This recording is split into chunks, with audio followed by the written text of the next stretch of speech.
All right, we have made it. It is the second to last episode of the season here on Virtual Courtside. I'm Harris. That's Dirk. We got JT as a special guest tonight because, I mean, come on, we got to have the OG talking about the finals. It will be the Celtics taking on the Warriors. It is a rematch of the 2022 NBA Finals, in which my hopes and dreams were crushed in front of the entire 2K community by Steph Curry. That was not fun. Mm-hmm. Did not like remembering that. Dirk was laughing at me the whole time. That was not a good time. When? Yeah, Game 3. Game 4 when the Celtics were up 2-1, and they blew it in the last 5 minutes of the game. Remember we were watching it in the lobby of the hotel, and you were just staring at me laughing?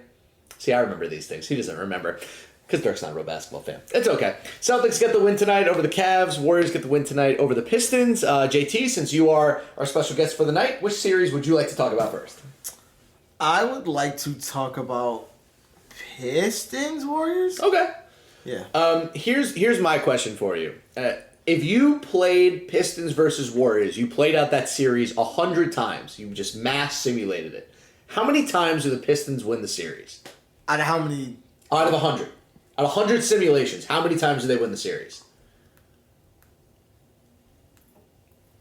3 times. 3%? It's because when it comes down to it, they're cool with momentum. But I feel like they get really flustered and just start to make the dumbest mistakes on defense. Yeah. And that just puts the biggest, crutch on their offense. It makes their offense have to be much too good. As I said, that one dunk missed it, 11-0 run. And once that 11-0 run happened, they never looked good again. So we need to officially put the cap on this because we were going back and forth. The chat got involved. We just weren't communicating properly. It was like a bad couples therapy. What I was trying to say was that the Pistons' offensive process was correct for the whole first half. Getting up that amount of threes, even if they did miss. Going 8 of 14 from 3 in one half, thumbs up. That's a good thing in modern basketball. The problem was they took 3 fucking three-point attempts in the second half. Because when the Warriors, see, this is what the Dubs have done all year.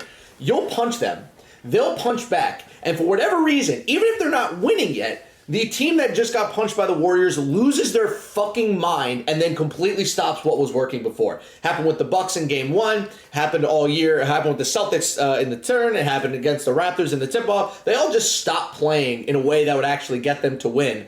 The Pistons did it again today where they just stopped taking threes. I get it. They probably should have taken a couple more twos to continue the lead, but 3 threes in the second half when you're up by 5 at halftime, that's losing basketball, and it made me very upset. I was not happy about that. That was bad offensive process. They started off with the best possible process and finished with the worst possible process, and I wasn't happy about it. Got a little 2-3 happy. He hit a couple early 50-50s. He actually hit his first 3 threes.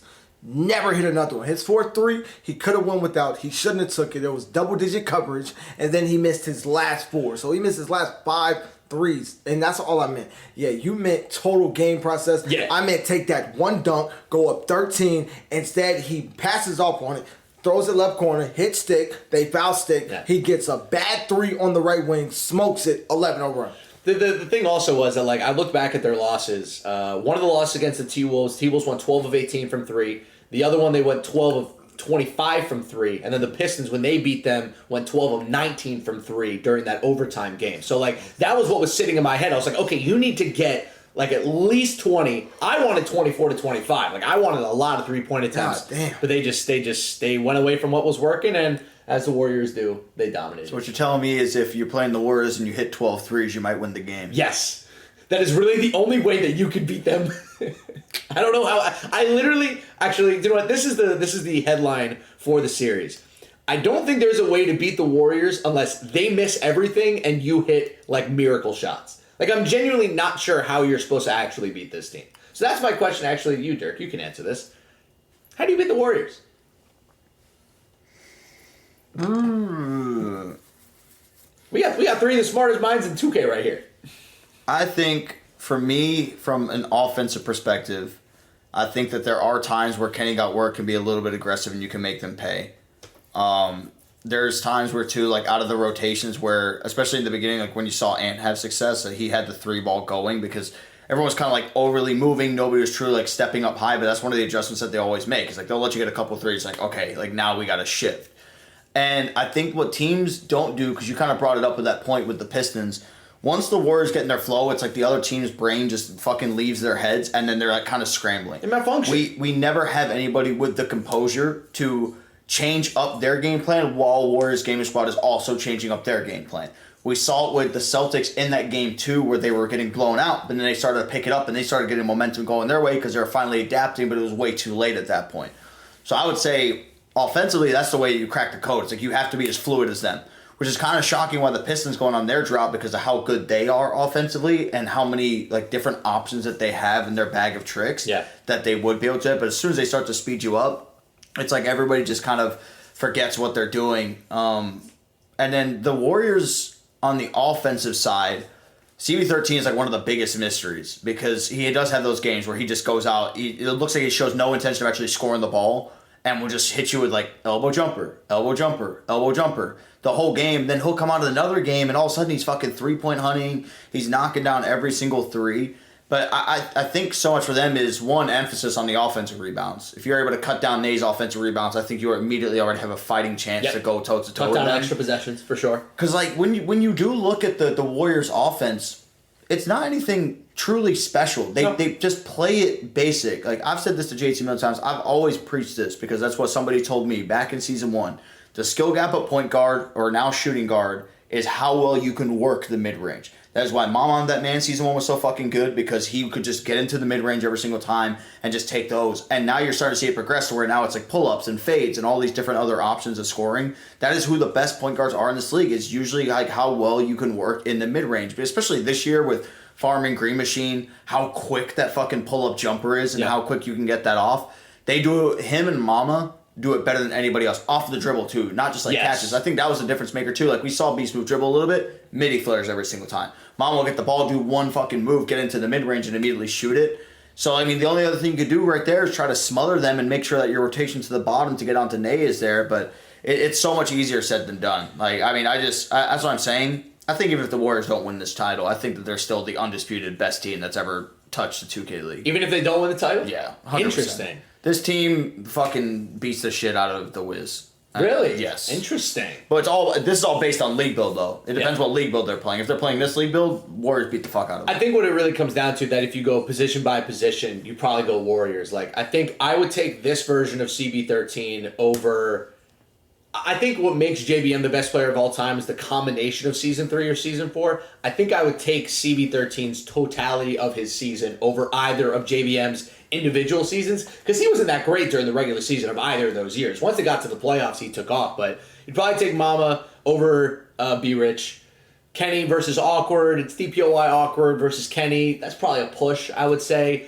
Cease versus Nudini. I'm probably going with Cease, and then obviously Dave Fry versus Nay. You're probably going to take Dave Fry. However, Nay has made that argument way closer over these past couple series. I'm blown away by him. He's great. The league needs to do like an OG tournament of all the teams that have won a championship and have them play on their respected league builds. That'd be awesome. That'd be so really they cool. need like, for example, you go Season 1 Knicks versus fucking Season 6 Warriors.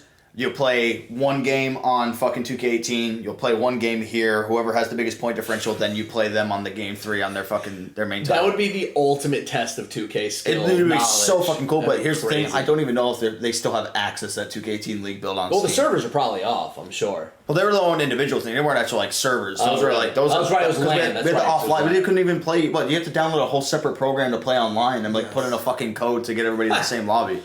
JT, question to you. Same thing to Dirk. How do you beat the Warriors? Step one. Like you said, it's composure.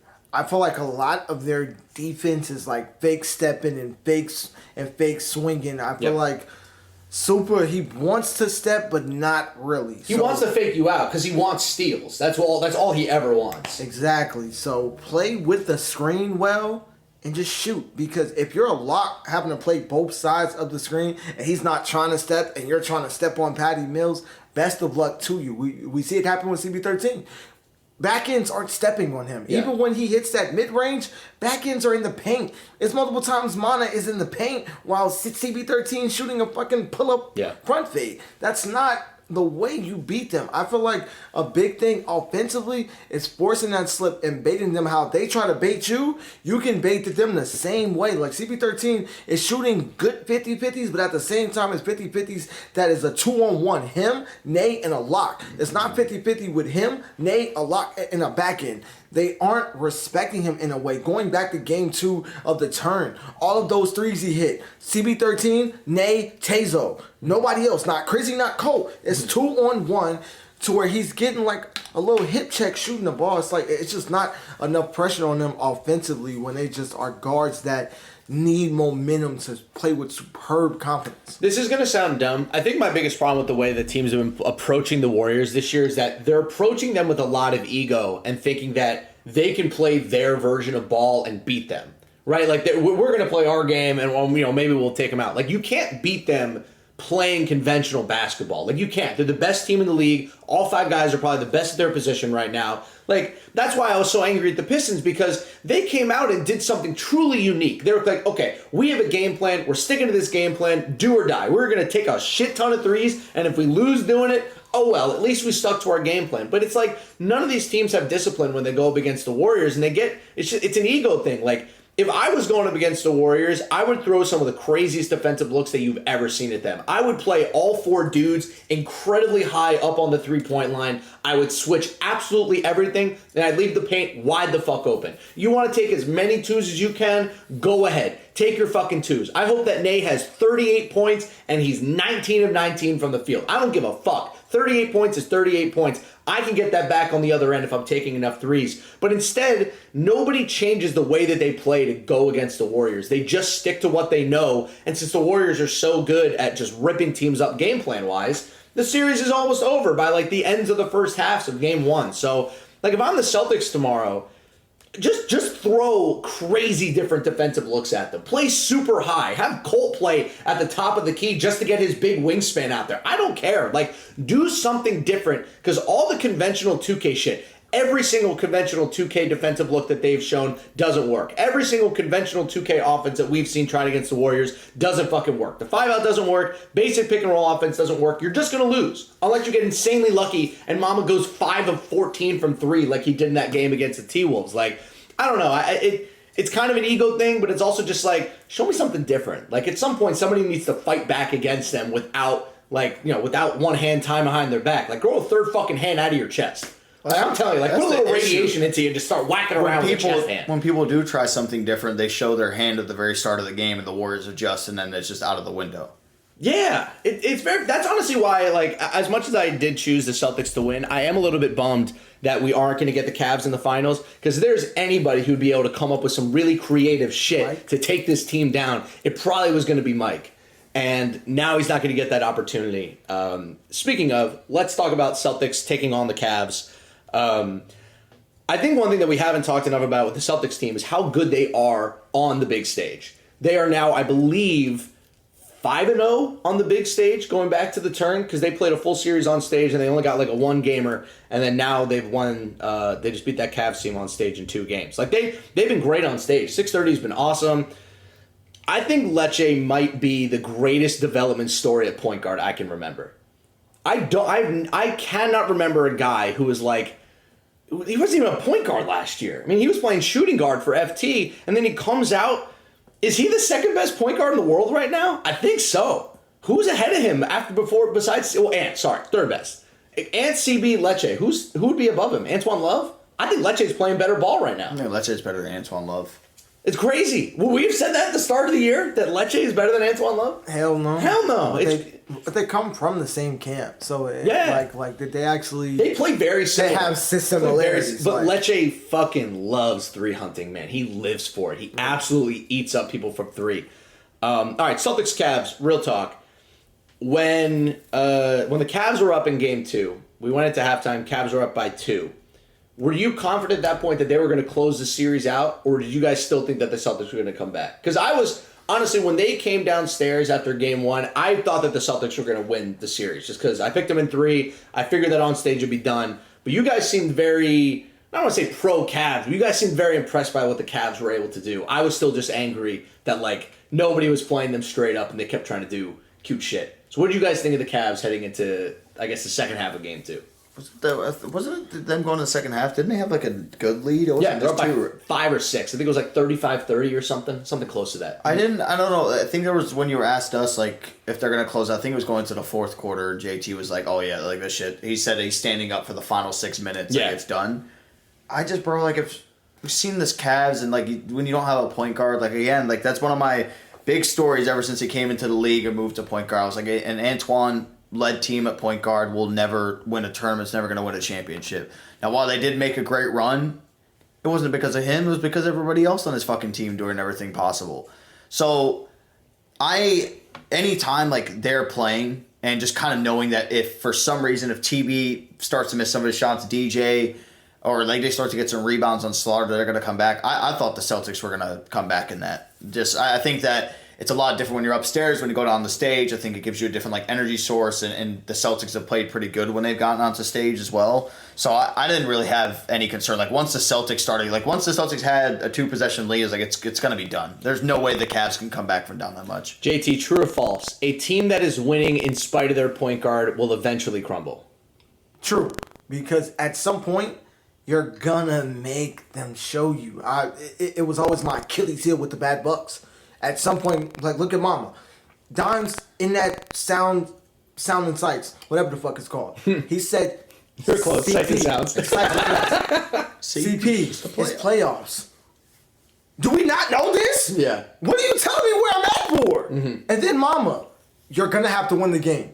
I wish you would look at me and tell me I gotta win the game. Mm. I bet, ho, I'm on your ass now. Like, it can't be like, he don't even want to be, like, if the other team sees it, like, you don't even have to be the talking type, but your face will still tell a story. And it's like, at some point, and in that game, when TV missed that 3, as confident as I was, it was more so confidence that it was just my prediction.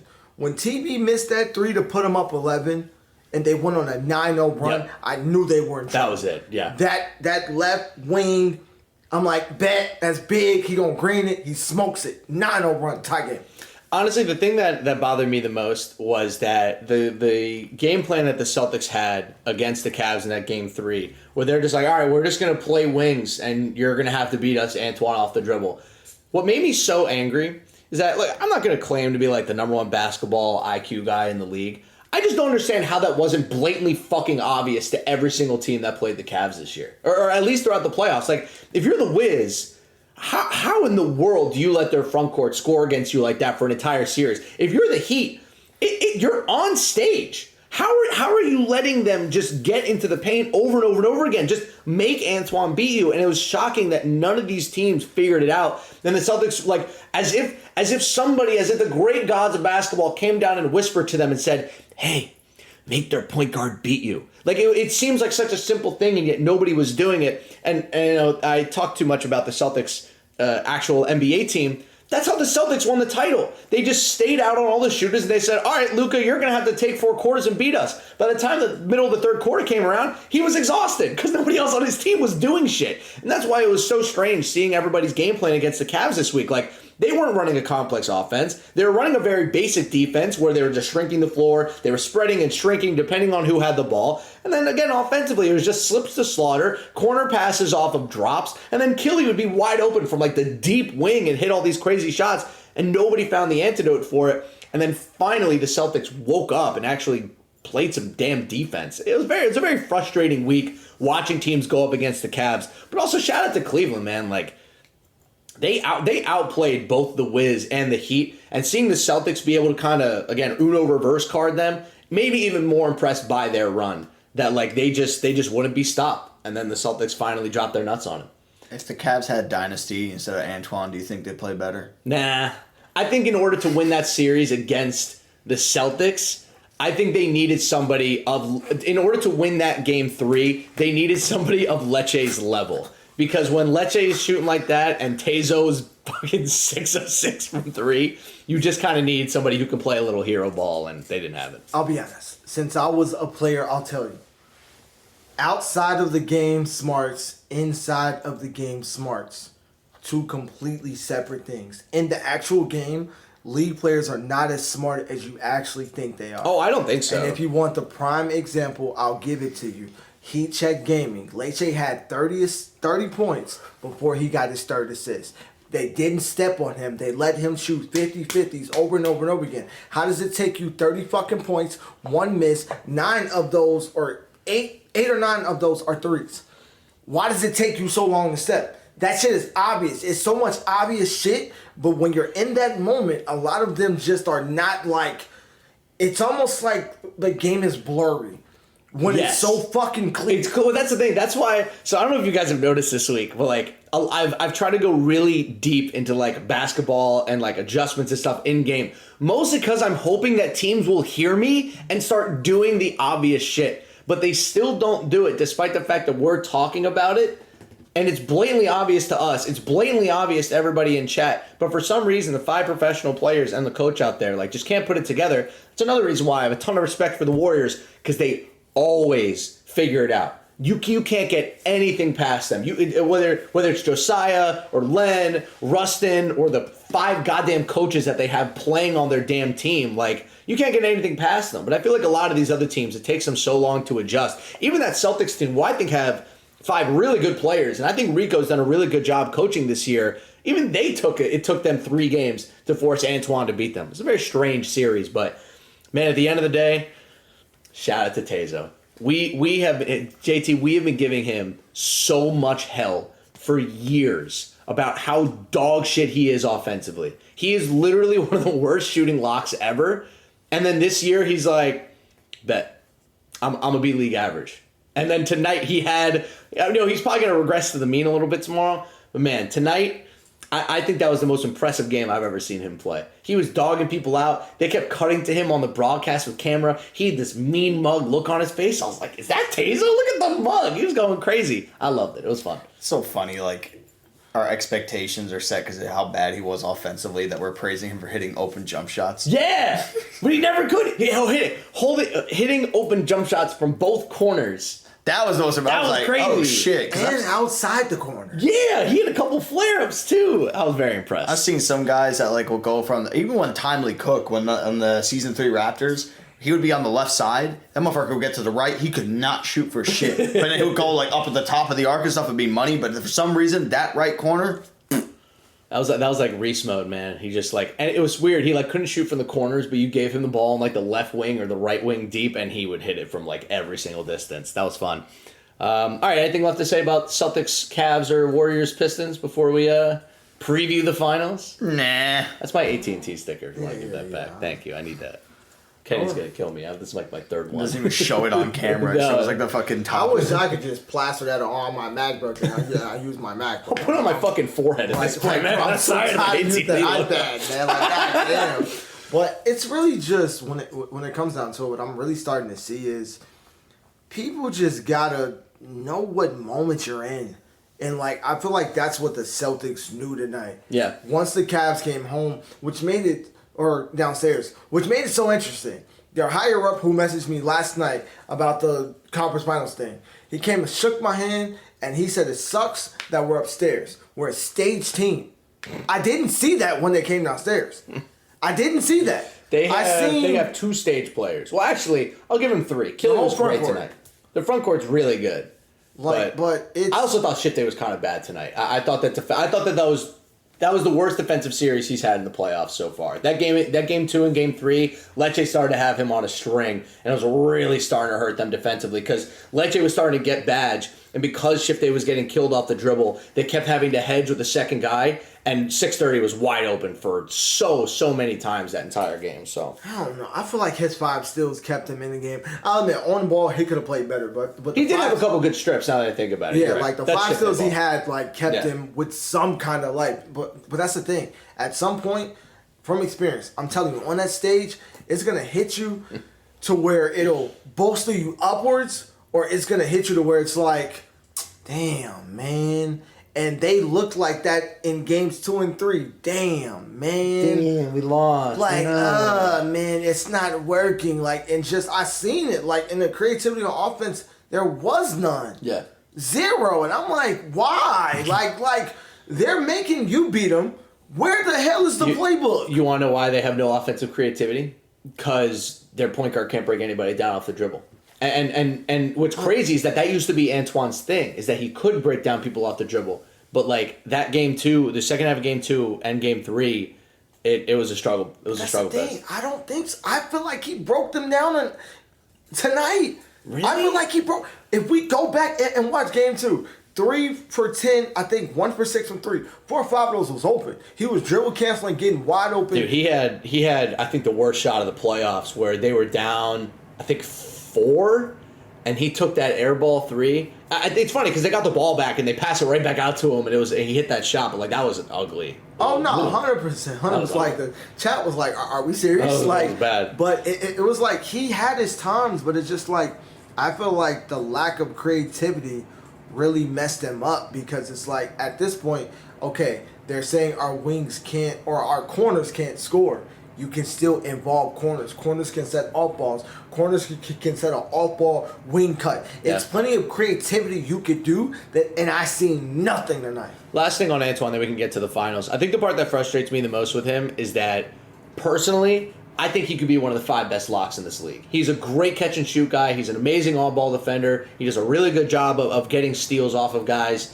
And yet, for some reason, he seems very adamant to play point guard, yet it's blatantly obvious that like it's not really up to the level. And I think at this point, like I wonder what happens this offseason. How many years can you give somebody at the most important position? It's been being 3 years now? below average? PG 2, with the right? Cavs? 2, right? No, because he's been with them since season 5, right? Because they traded him. They traded him in the. Which was the trade? Was he? No, he wasn't the Cease trade. He was the trade. No, that was the VC trade.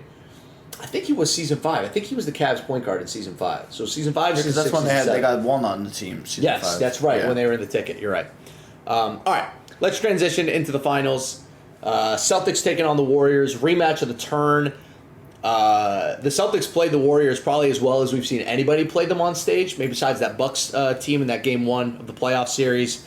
Raptors game 2. Yeah. The real question is, are the Celtics a better team now than they were in the turn, and are they improved enough to actually beat this Warriors team? Can they beat the Warriors not once, not twice, but 3 times in 5 games? Is it possible? Actually, do you know what? I'll change my question. You simulate the finals 100 times. How many times did the Celtics win the title? 20? I think that's a good number. I think that's kind of where I landed too. About 20 to 25%. I think they can get like a fourth of the series off them. What do you think, Dirk? Give me a number. I suck at this. I'm not good at math. Yes, you are. I said 9. I said, what did I say today? 90-20. I heard that. I'm blaming that on the shits. It's okay. I think that 15. 15? Okay. I don't think the Celtics have, I mean, when we put it in retrospect, the turn was what, 2 weeks ago? They didn't play any games 3 weeks ago. They didn't play any games. This is the first time that we've seen them play since then. I think they're like the same. I think that's just like they're kind of built off of what in the turn and the small sample size that we've had with them. I think that, because that was kind of revival, like 6-3, but I think everybody else has kind of balanced out their play. I don't think there's anything that I've seen in the playoffs that I look back at the turn, I'm like, holy fuck, they're way better at this than they were at this. I think it's still like kind of the same where they were. I'll say both of their corners have improved on the offensive side. Sure. Which should help them. Will it be enough to beat them 3 times? Probably not.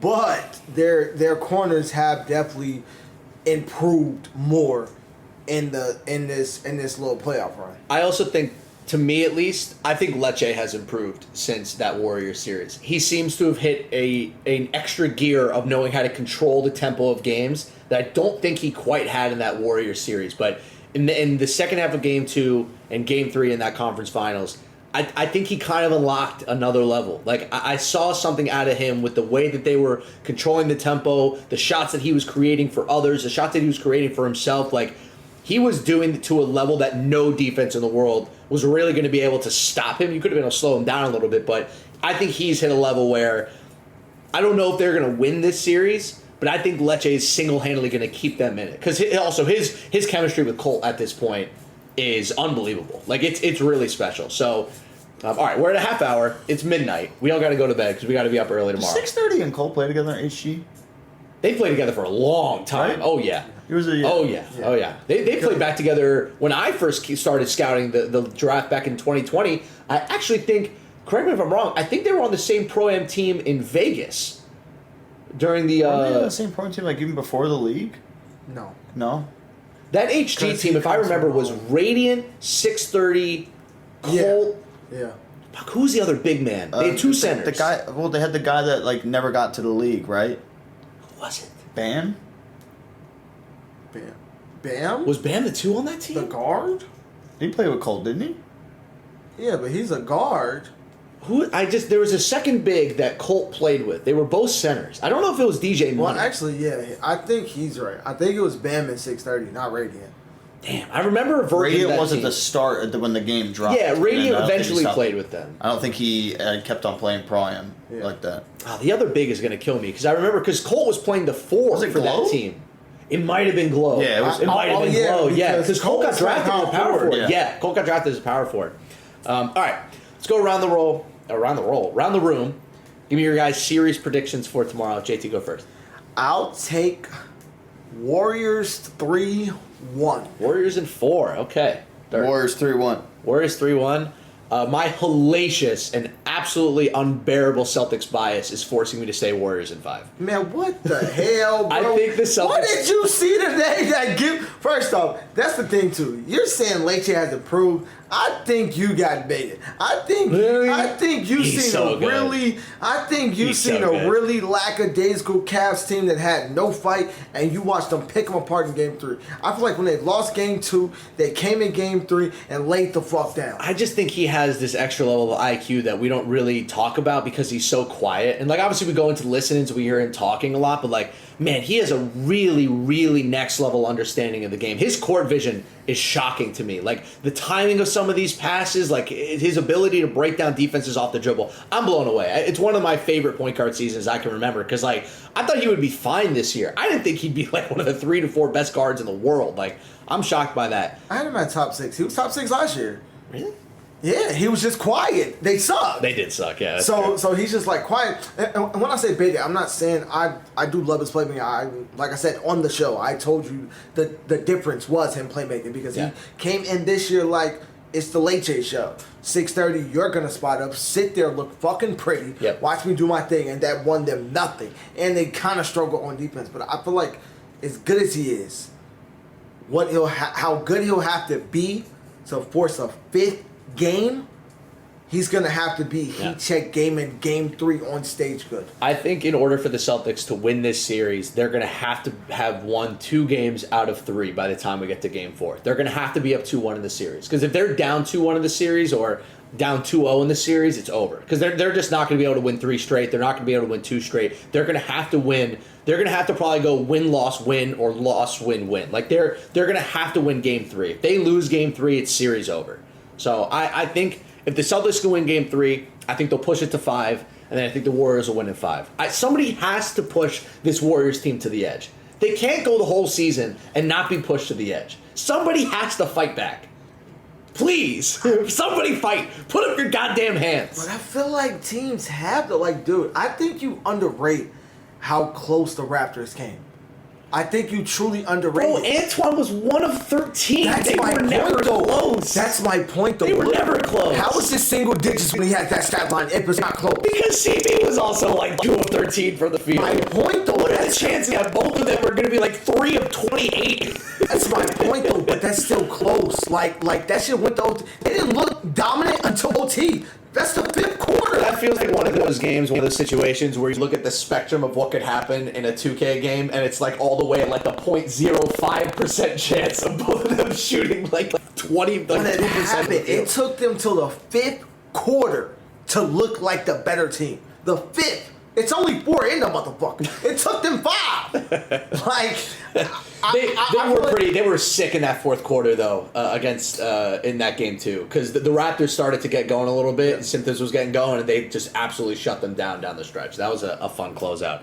All right, my computer's about to die and I need to get this exported and I want to order some food. So Any last words? Our second to last episode of the regular season I want Game 5 with a game-winning shot in Game 5. I do too. But it won't happen. Hey, look. If that's what we get, we're gonna go viral because we're gonna blow the roof off that. I'm also just gonna tell you guys now. If if the Celtics beat the Warriors tomorrow, I'm gonna lose my shit on air. I've tried to keep it down. I'm pumped that the Celtics are good. Do you know how long I've waited for the Celtics to be good in this league? That's all I've ever wanted. I've just wanted them to be decent, and they've always been so unbelievably mid. They have been the most average franchise in the 2K League the entire time that I have been a part of this. And finally, they have a good team that plays attractive basketball. They play good defense. They have a killer point guard. This is great.